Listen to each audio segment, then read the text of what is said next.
This son, are you connected on the line? Yes, you can hear me clear? I can hear you loud and clear, baby. I just wanted to say wholeness to resistance family, and just look forward to building with you guys. We have a lot to show you in the future, and just hold on and enjoy the show. Excellent. Okay, so what we're going to do is we're going to remember the goal of all of our work is to get everyone into higher stages of enlightenment.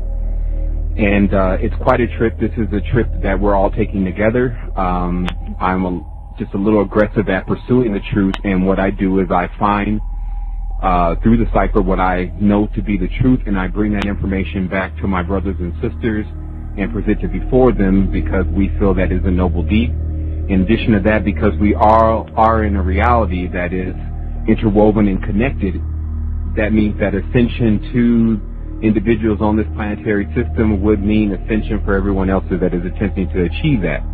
And so this is our attempt at doing that, and I only say attempt in these cases because it still is a person's choice. So we will present the facts, we'll present a lot of information, especially the illustrations of what exactly is taking place on this dimension, and then we leave it up to the listener, the viewer, or the studier, the seeker, etc., to make their own decision on what has been presented.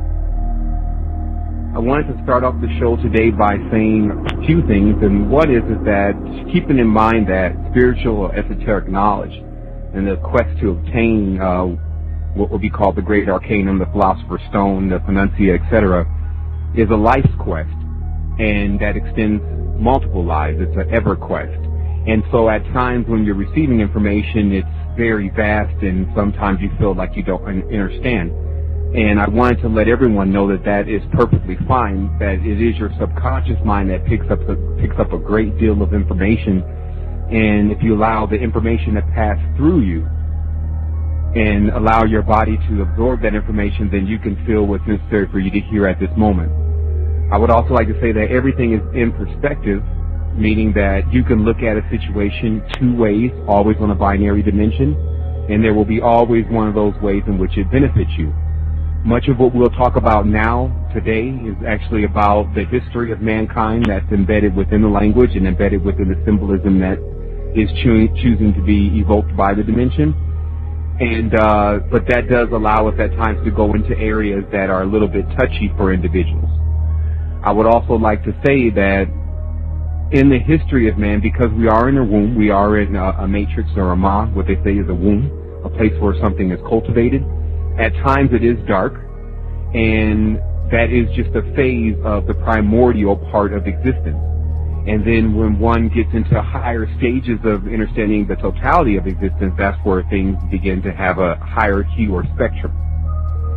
So we'll get right into the esoteric works, is that there is still, and I'd like to be conservative, 92% of the world that is not engaging in real acts of enlightenment or esoteric knowledge. They're still stuck under belief systems and dogmas that are structured for the political agendas of this kingdom. So it's of great importance for those that already understand their level of adeptness. They know that they still have the duty of bringing their knowledge and their particular path or role to the individuals that are around them. So never can we fool ourselves at any point to believe that the greater percentage of this dimension is becoming enlightened. That's not what's happening right now. That is something that we want to make happen.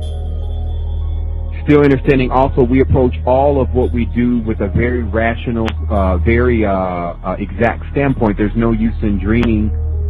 We need exact information and actual information.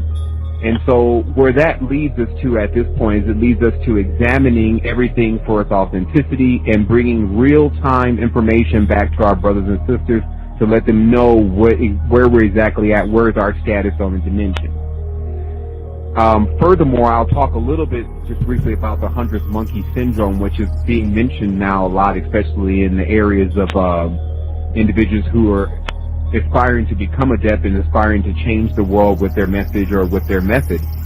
And they speak of that if they can allow we can allow this ascension to come to 100th monkey point, which means, well, one person gets it at the 100th monkey or the 100th person, then everyone starts to do the same thing.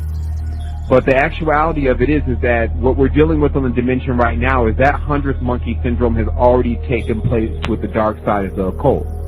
Meaning that at this point, because of the influence from media and Jew, that's J-U, or any way that you can pronounce it, Jupiter or Father Jew, or Jupiter, as it's called, because of that influence, then the world itself that's being susceptible to this media is being occultated into the dark arts. And it's reached its 100th monkey. So, in order for these individuals that are involved in this, some on the surface level, some much too deep, but in order for them to actually be able to see where they're possibly in error or could be heading in the wrong direction, they would have to get a full understanding of exactly what they're dealing with. I was speaking to an individual the other day, and me and that individual both agreed that most of the individuals that are practicing in the occult world have very little understanding or understanding of what they're exactly involved in, because they're utilizing the tools of basically the same tools that have always been here, the books, the levels of divination, the geometry within the Venusian initiations, the pentagrams, etc., and that they're only getting a feedback from that channel. So they have a very narrow picture of what's going on, not to mention the greatest danger, which is imagining that the spiritual life is a road to riches.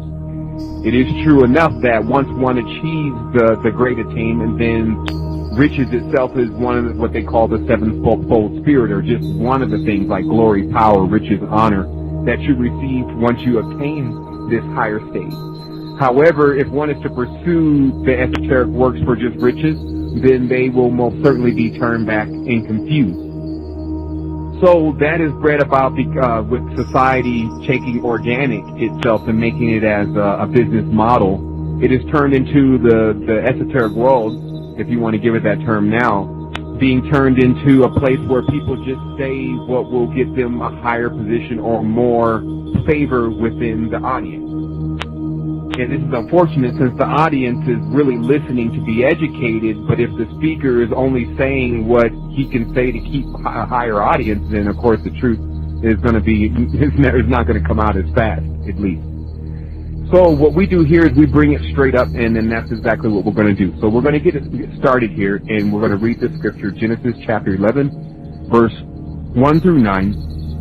And it says, "And the whole earth was of one language and one speech." And I'll start there by saying that speech and language obviously wasn't either of the two. It was communication through the mind.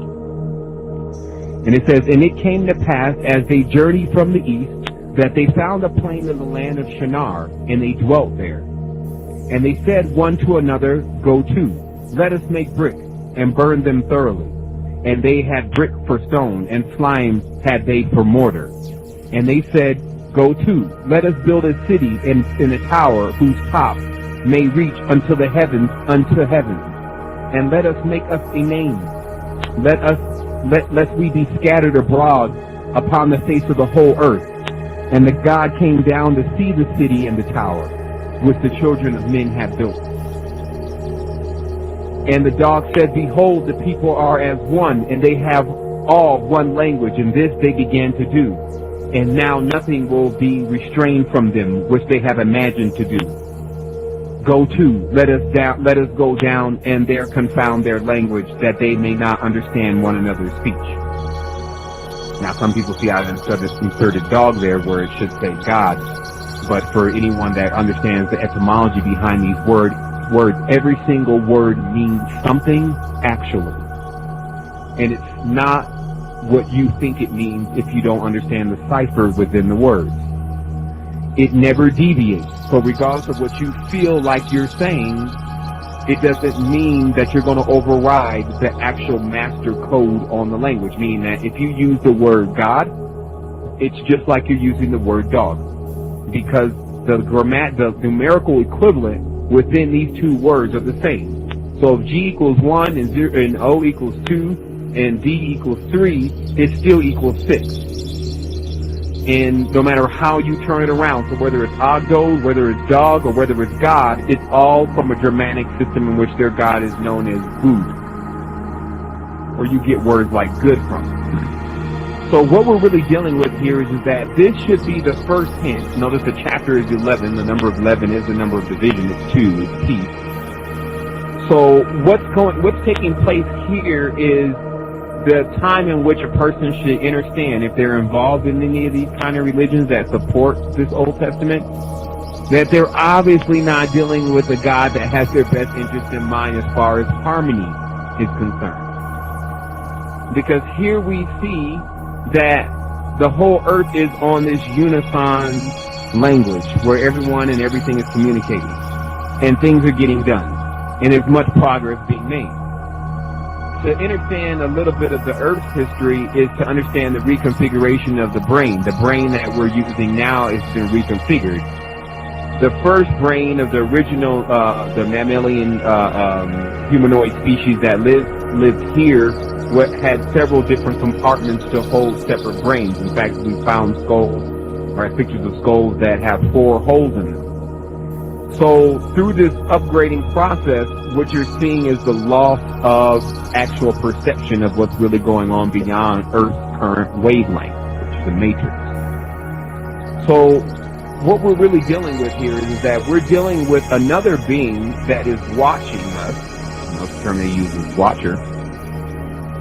And then they decide, since we've now gone into this quantum thinking, because understand, they say man and woman may have been dumb at some point.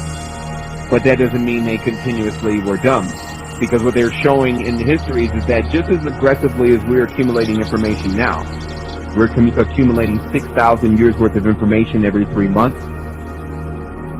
That's the same thing that happened previously with the human brain. It started to gather, once it had a couple basic building blocks, it began to aggressively accumulate information. And of course, we have heard of preceding empires that had very advanced technology and things of that nature. So what we're dealing with here is we're dealing with a situation here in this Bible, which is known as, the easiest term is a prison religion, where the individual or the God is saying, well, we're going to go down and confuse them. Now, also see here that the God actually goes down to see the tower,